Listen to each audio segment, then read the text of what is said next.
Hi friends, welcome to foodies channel. இன்னைக்கு நம்ம சேனல்ல மீன் குழம்பு எப்படி பண்ணலாம்னு பார்க்கலாம். வாங்க வீடியோக்குள்ள போலாம். ஒரு மீன் குழம்பு. இது கடல் மீன் தான். கடல் மீன் எங்களுக்கு கிடைச்சிருச்சு, அதனால நாங்க அதில் பண்றோம். அதுக்கு தேவையான பொருட்கள் 2 பெரிய வெங்காயம். சின்ன வெங்காயம் வேணும்னா எடுத்துக்கலாம். எங்கிட்ட சின்ன வெங்காயம் இல்லாதனால நான் பெருசு எடுத்திருக்கேன். 2 தக்காளி, 1 கப் தேங்காய், கொஞ்சோண்டு புளி. இதை எல்லாத்தையும் நம்ம ஒரு மிக்ஸி ஜார்ல போட்டு ஃபர்ஸ்ட் அரைச்சு எடுத்து வச்சுக்கிறோம். இப்போ நம்ம எல்லாத்தையும் அரைக்க வேண்டியது அரைச்சாச்சு. இது தக்காளி வெங்காயம் அரைச்சது, இது புளியும் தேங்காயும் அரைச்சு வச்சிருக்கோம். தாளிக்கிறதுக்கு ஆயில், கடுகு, வெந்தயம், கருவேப்பிலை எடுத்து வச்சிருக்கேன். அடுத்து மசாலா ஐட்டம் மஞ்சத்தூள், மிளகாய்த்தூள், மல்லித்தூள், உப்பு, 2 பச்சை மிளகாய்.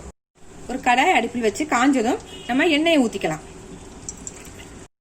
எண்ணெய் காஞ்சதும் கடுகை போட்டுக்கலாம். கடுகு வெடிச்சதும் வெந்தயம் போட்டுக்கலாம். அதோட கருவேப்பிலை,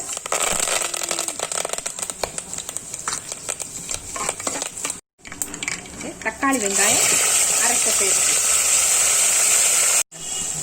தக்காளி வெங்காயம் நல்லா வதங்கிடணும், பச்சை வாடை போகிற வரைக்கும்.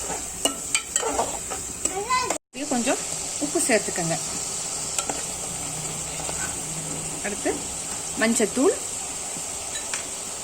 மிளகாய்த்தூள், மல்லித்தூள், 3 சேர்த்து நல்லா கிண்டிக்கணும்.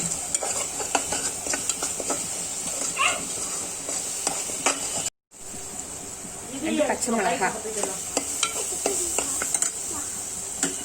நம்ம அரைச்சி வச்சிருக்கிற தேங்காவும் புளியும் சேர்த்துக்கலாம். எல்லாத்தையும் நல்லா மிக்ஸ் பண்ணிக்கலாம்.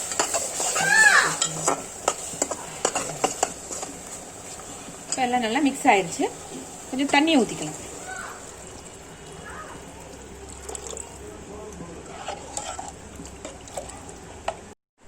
தண்ணி ஊற்றி நல்லா கொதிக்க விட்டுக்கோங்க. நல்லா கொதிக்கட்டும். கொதிச்ச பிறகு மீன் பீஸ் சேர்த்துக்கலாம்.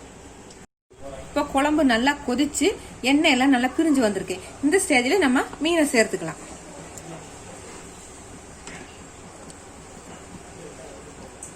மீன் ஒரு 10 நிமிஷத்துல நல்லா வெந்துடும்.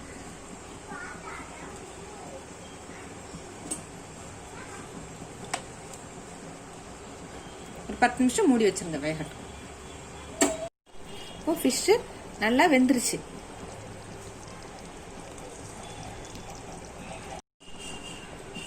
லாஸ்டா கொஞ்சம் கருவேப்பிலை சேர்த்து நம்ம இறக்கிக்கலாம். இப்போ நாங்க சாப்பிட போறோம். மீன் குழம்பும் மீன் பொரிச்சதும் ரெடி ஆயிருச்சு. இப்போ நாம சாப்பிடலாம். ஃபிஷ் ஃப்ரை ரெசிபி எங்க ஃபுட்டிஸ் சேனல் நேற்று போட்டிருக்கோம். வேணுங்கிறவங்க போய் பார்த்துக்கங்க. இந்த வீடியோ உங்களுக்கு பிடிச்சிருச்சுன்னா லைக் பண்ணுங்க, ஷேர் பண்ணுங்க, சப்ஸ்கிரைப் பண்ணுங்க, பெல் பட்டனை தட்டி விட்டுருங்க. தேங்க்யூ.